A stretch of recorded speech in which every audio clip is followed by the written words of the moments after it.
इस तरह से भगवान कन्हैया उस गोकुल को छोड़ करके मथुरा चले जाते हैं और मथुरा में जा करके मामा कंस का वध किया। जब मामा कंस का वध किया है भगवान कन्हैया ने, कंस की दो पत्नियां थी जिनका नाम था आस्ती और प्राप्ति, दोनों ही विलाप करती हैं, बहुत रोती हैं कि कन्हैया तूने अच्छा नहीं किया, मेरे पति को मार डाला और मुझे विधवा बना दिया, अब मैं किसके सहारे रहूंगी, मैं क्या करूं। बताया जाता है भगवान कन्हैया ने अपने मामियों को धीरज बढ़ाया, मामियों चिंता मत करो, इस पृथ्वी पर जो कोई आया है उसको आज नहीं कल तो जाना है, ये हाल हम सबका होना है, ये सभी का ये हाल होना है, और तुम जो रुदन कर रही हो बेकार का सब दिखावा कर रही हो, छोड़ो।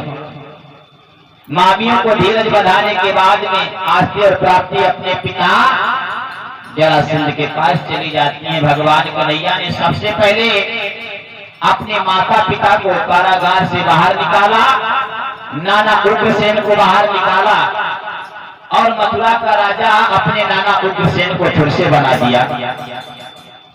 आज से हमारे नाना मथुरा के राजा रहेंगे। जैसे ही मैया देवकी ने अपने लाला को देखा, आंखों में आंसू आ गए, कन्हैया इतने दिन बाद हमसे मिला करके, धन्य है वो माँ जो एक बच्चे को जन्म देने के बाद में और इतने दिन बाद मिलती है। बताया जाता है भगवान कन्हैया उसके बाद में जो मैया यशोदा से वादा करके आए थे कि मैया मैं आज जा रहा हूं, कल धनुष्य के परसों लौट करके आ जाऊंगा, तुम चिंता मत करना। वो प्रेम दीवानी राधा को भी समझा करके आए थे, राधे मैं आज जा रहा हूं, कल रुकूंगा, कल धनुष्य के परसों लौट करके आ जाऊंगा। लेकिन परसों की बरसों बीत गई, लेकिन भगवान कन्हैया नहीं लौटे।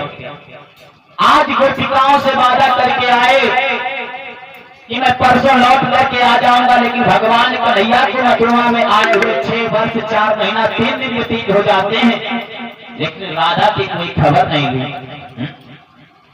जब राधा की कोई खबर नहीं ली है, एक दिन की बात है, सारी गोपिकाएं अपने अपने हाथ में घड़ा लेकर के पनघट पे पानी भरने के लिए चली हैं यमुना किनारे, और पनघट पे खड़ी हैं और उसे पनघट पर घड़े में रस्सी बांध करके कुएं में डाल दी, लेकिन उनको इतना ख्याल नहीं है घड़ा भरा है कि नहीं भरा है, उनको ख्याल ही नहीं है मुझे बाहर निकालना है कि नहीं। क्यों? क्योंकि भगवान के प्रेम में दीवानी और गोपिकाएं भगवान कन्हैया की वो सूरत उनके मन में बसी हुई है। उनको पता है कि इसी रास्ते से कन्हैया गया है और इसी रास्ते से वापस आएगा। पूरा दिन सुबह चली जाती हैं और रास्ता देखते देखते उनको शाम हो जाती है, लेकिन लौट करके कन्हैया ने खबर नहीं ली। सभी सखियां आपस में खड़ी हैं, ललिता कहने लगी गोरी सखी, अरे हम तो कोई के नहीं है, लेकिन राधा की खबर तो कन्हैया ले सकता था, क्योंकि राधा से प्रेम करता है ना। हम तो दूर की बात है, लेकिन राधा ने अपना तन मन धन सब कन्हैया को दे दिया है, कम से कम उस कन्हैया को याद आनी चाहिए राधा के लिए, लेकिन राधा की खबर नहीं ली। राधे की कोई खबर लाता नहीं, राधे की कोई खबर लाता नहीं।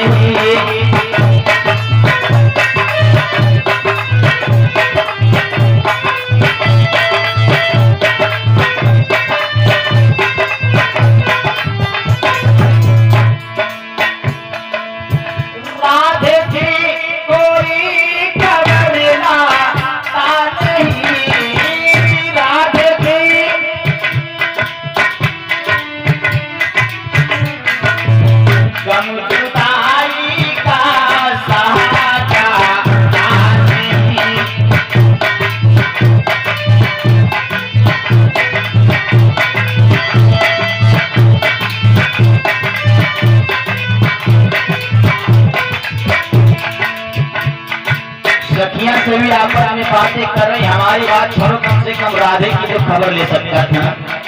राधा कहने लगी नहीं, मेरे मन में विचार तो आया मैं कन्हैया से मिलूं जाकर के, लेकिन क्या करूं, दिल तो शाम से जाकर मिलो, दिल तो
मिलने के लिए मेरा मन तो बहुत करता है, लेकिन जब पैर आगे बढ़ाते हैं तो ये समझ में नहीं आता हम कैसे जाएं। क्यों? उस कन्हैया की सूरत मेरे मन में बसी हुई है, मुझे सिर्फ कन्हैया की सूरत के अलावा कोई रास्ता दिखाई नहीं पड़ता है। ओ दिल को कहता शाम खोल के हथेली को, दिल को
राधा को छोड़ करके जब से गए हैं एक बार भी खबर नहीं दी।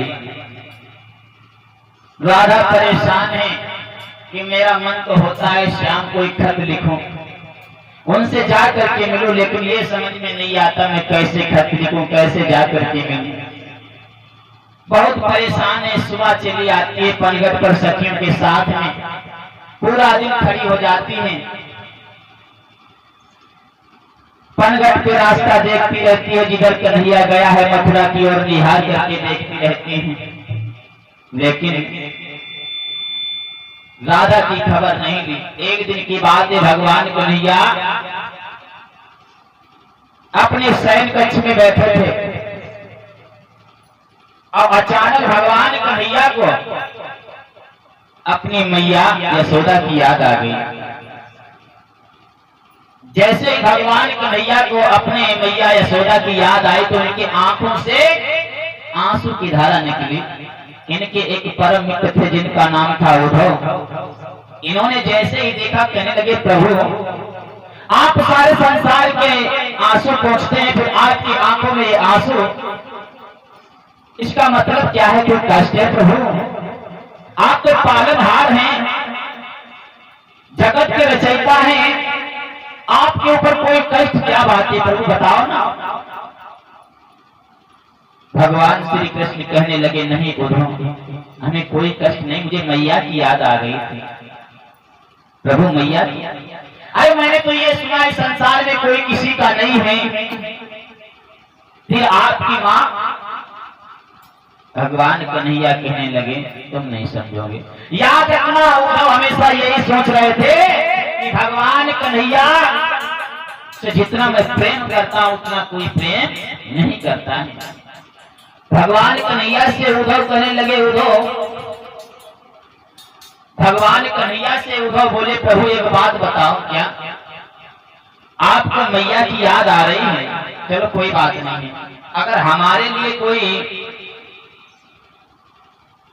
काम हो तो बताओ, मैं आपकी क्या सहायता कर सकता हूँ। भगवान कन्हैया कहने लगे, ये बात है, अगर तुम मेरे लिए कुछ कार्य करना चाहते हैं, काम करो। क्या? मुझे उस प्रेम दीवानी राधा की भी बहुत आ रही है आगे। जब से मैं इस मथुरा नगरिया में आया हूँ, लौट करके मैंने एक बार भी राधा की भी खबर नहीं ली, मैया बाबा नंद की खबर नहीं ली। उन गोपी ग्वालों का क्या हाल होगा, उन गायों का क्या हाल होगा, खूंटे पे रमा रही होंगी, वो बंसी की ध्वनि अब उस गोकुल में नहीं आ रही होगी, उस वृंदावन में अब वो ध्वनि नहीं आ रही होगी। तुम एक काम कर दो उद्धव। क्या प्रभु? यारे मेरे उद्धव वृंदावन जइयो, जाइके मैया से कहियो, शादी करके तेरी शाम रो।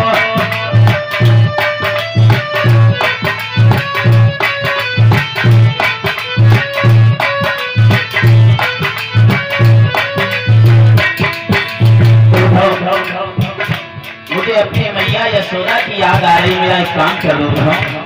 बोलो प्रभु। अरे मेरे वृंदावन जइयो, जाइके मैया से कहियो, शादी करके तेरी शाम रो।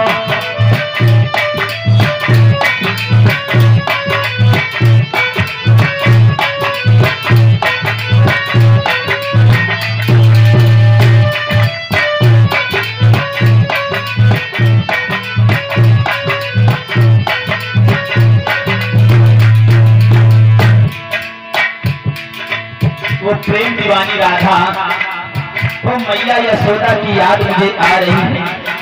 तू वृंदावन में चले जाओ। अरे वृंदावन के कंकर पत्थर मेरी अखियन में झूमे,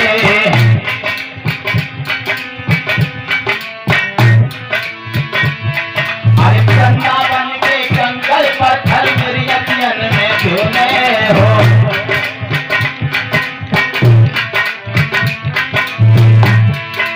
वृंदावन तो कली कली वो पक्का भीरो डोले, वृंदावन गइयो, जाइके मैया से कहियो, शादी करके तेरी शाम रो।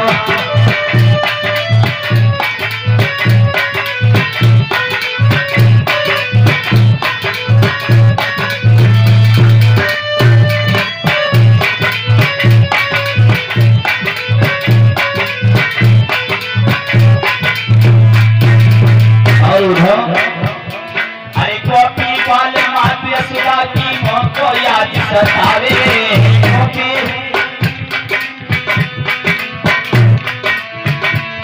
अरे गोपी बाल मात यशोदा की मोह को याद सतावे।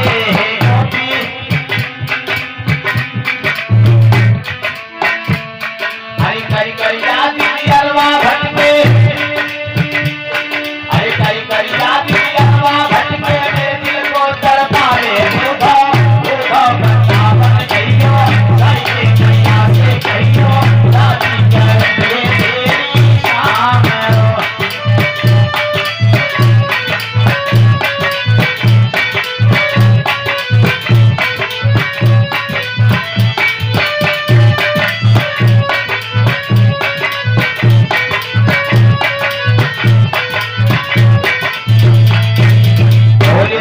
बिहारी लाल की।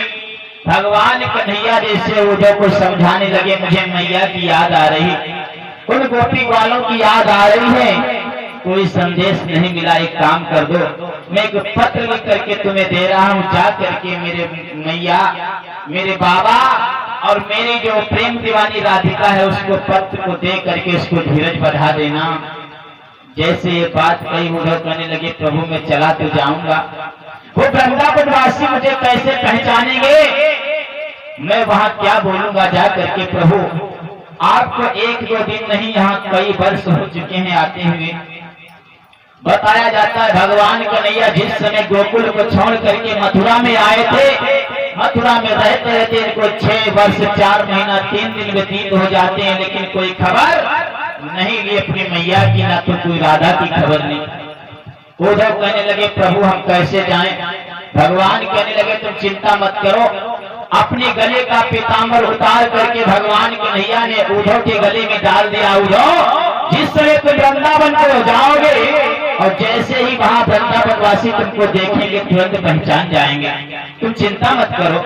श्री सुखदेव जी समझा करके कहने लगे हे राजन परीक्षित, आज भगवान कन्हैया के भेजे हुए वो उद्धव वृंदावन के लिए चले हैं। बताया जाता है जैसे ही मैया के आंगन में पहुंचे, सबसे पहले बाबा नंद ने जैसे ही देखा आसन डाल दिया। आसन डालने के बाद में जलपान कराया। क्या नाम है?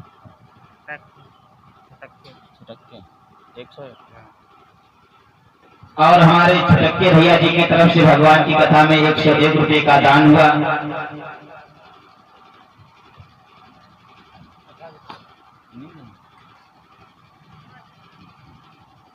और हमारे छटक्के भैया जी के घर से भगवान की कथा में बर्तन और वस्त्रों का दान हुआ है।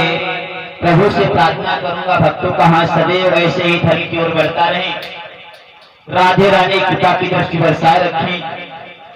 देखिए भगवान के प्रति अगर भाव होता है तो भगवान उन भक्तों के ऊपर कभी कोई आंच नहीं आने देते हैं। भगवान स्वयं जानते हैं कि हमारे भक्त को कब और क्या किस समय क्या जरूरत है। भगवान उनकी इच्छाओं को पूरी करते रहते हैं। याद रखना जिस समय उद्धव आज आंगन में पहुंचे हैं, सबसे पहले बाबा नंद ने देखा तो आसन डाल दिया। आसन डाल करके सबसे पहले जलपान कराया।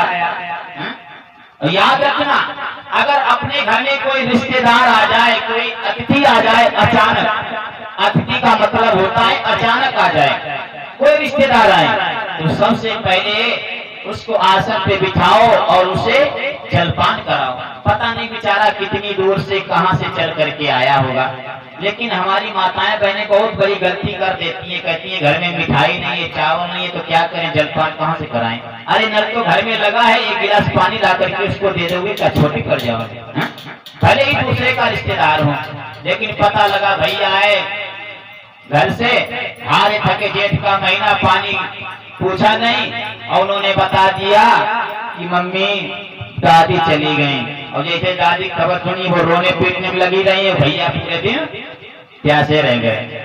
ऐसा नहीं करना चाहिए। सबसे पहले कोई भी आए उससे समाचार बाद में पूछो, पहले उसको जलपान कराओ, आसन डालो, उसके बाद में राजी खुशी पूछो। बाबा नंद ने यही किया। सबसे पहले उद्धव को आसन डाला और जलपान कराया। उसके बाद में पूछने लगे कहो जी आपको मैंने पहचाना नहीं, लेकिन आपके गले में ये पीतांबर पड़ा है तो ऐसा लग रहा है तो मेरे बेटा का कोई संदेशा लाए हो। उद्धव मुस्कुराने लगे, बाबा आपने सही पहचान लिया। आगे पत्र दे दिया। पत्र जैसे ही हाथ में बाबा नंद ने पकड़ा, एकदम से आंखों में आंसू आ गए। और कन्हैया तो हमसे वादा करके गया कि बाबा मैं आज जा रहा हूं, कल धनुष यज्ञ, परसों लौट करके आऊंगा। हमसे वादा करके गया और आज 6 वर्ष 4 महीने बाद तूने आज खबर दी है। एकदम से बाबा नंद रोने लगे। उद्धव कहने लगे प्रभु क्या बात है? आपकी आंखों में आंसू? कुछ नहीं, मुझे अपने बेटा की याद आ गई थी। वो लौट करके मेरी खबर इतने दिन बाद ली है। चलो कोई बात नहीं, हमारी खबर नहीं लेता, कम से कम अपनी मैया की तो खबर ले सकता था। उद्धव कहने लगे बाबा तुम्हें नहीं पता है, वो अवतारी है, वो अवतारी है। और इन्होंने आपको पता है जब अवतार लिया है तो किस कारण अवतार लिया? जब तक उस कार्य को पूरा नहीं कर लेंगे तब तक वो आपके पास कैसे आएंगे? बाबा को धीरज बधाया, बातें कर ही रहे थे, तब तक मैया यशोदा आ गई। मैया यशोदा ने देखा तो मैया यशोदा कहने लगी, क्या बात है? वही पत्र आज मैया यशोदा ने हाथ में लिया, जैसे ही अपने कन्हैया का पत्र पढ़ा है, ओरे कन्हैया तुझे याद अपनी मैया की आई तो अब आई, 6 वर्ष 4 महीने बाद तुझको याद आई, और वो भी तू खुद चल करके नहीं आया, मेरे लिए एक पत्र भेज दिया। अरे कन्हैया तू इतना निर्दय निकला, अरे मेरी खबर नहीं लेता, कम से कम उस राधा की खबर दे सकता था। तेरे प्यार में, तेरे प्रेम में सूख करके कांटा हो गई, ये देखा नहीं जाता है। याद रखना मेरे भगवत प्रेमियों, आज मैया ने पत्र पढ़ने के बाद में भोजन बनाया, रात्रि भर उन्होंने मैया यशोदा के आंगन में विश्राम किया, और विश्राम करने के बाद में सुबह पूरब में सूर्य भास्कर ने आंखें खोली, उधर दिशा मैदान के लिए जब जाते हैं यमुना जी की ओर, तो क्या देखा कि पनघट पर कुछ सखियां पानी भर रही हैं। पनघट पर कुछ सखियां पानी भर रही हैं, और लेकिन उधर दूर से इस दृश्य को देख रहे थे, उधर दूर से देख रहे हैं कि सखियों ने जल तो भरा है, लेकिन जल भरने के लिए गागर कुएं में डाल दी, लेकिन गागर बाहर नहीं निकाली है। आपस में बातें कर रही है सखी। ललिता कहने लगी शीला से, सखी तुझे नहीं पता है कि चले गए श्याम मथुरा को, कि चले गए श्याम मथुरा को, और याद उन्हें सताती है।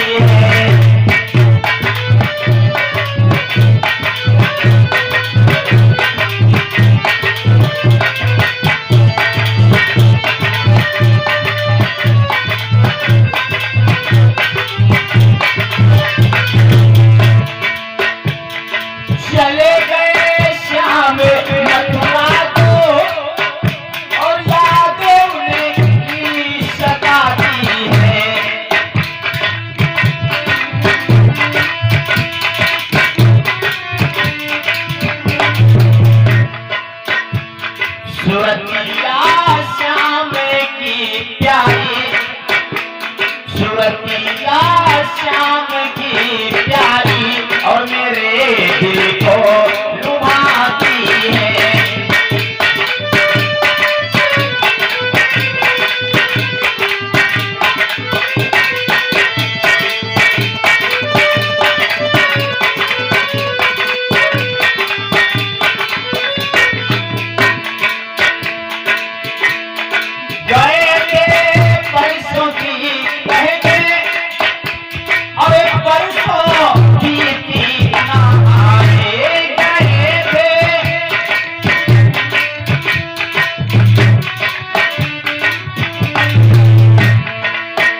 कर रही हैं, इधर सखियां बातें कर रही हैं, और इधर उद्धव दूर से खड़े हुए देख रहे हैं।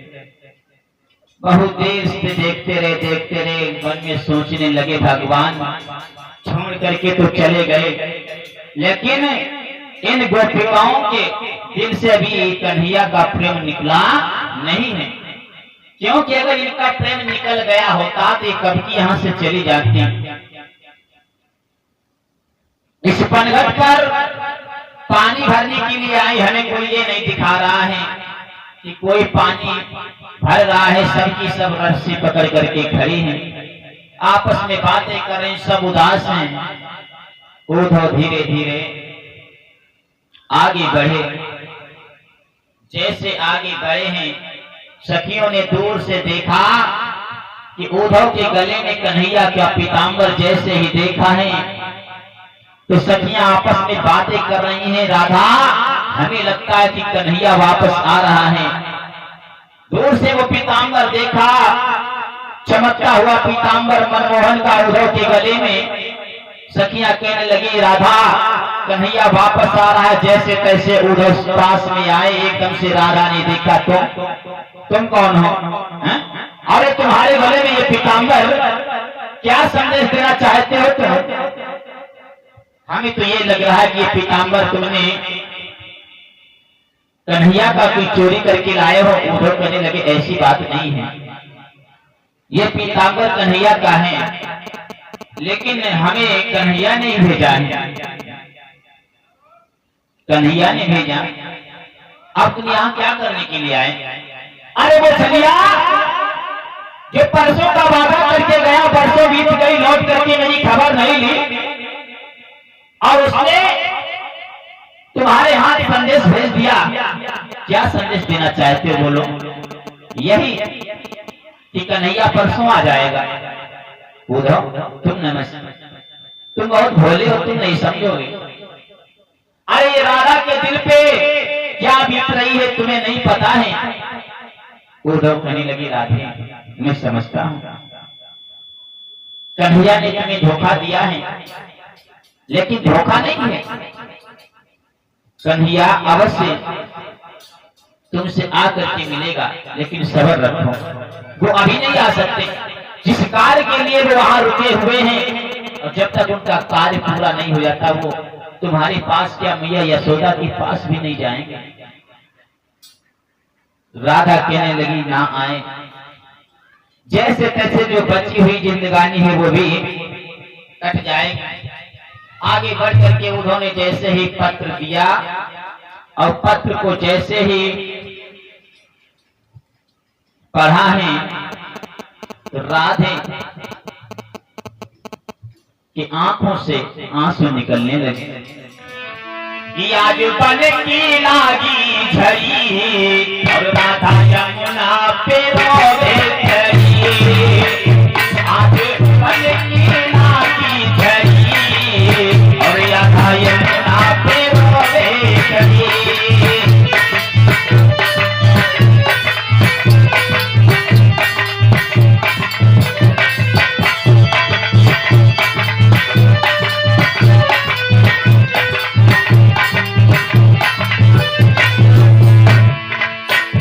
राधा का रूप रहा है, उद्धव देख रहे हैं, सुन करके कांटा हो गई है।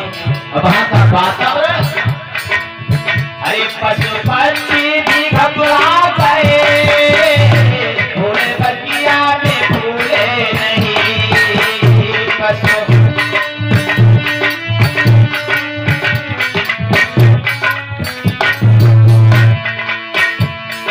पक्षी भी घबरा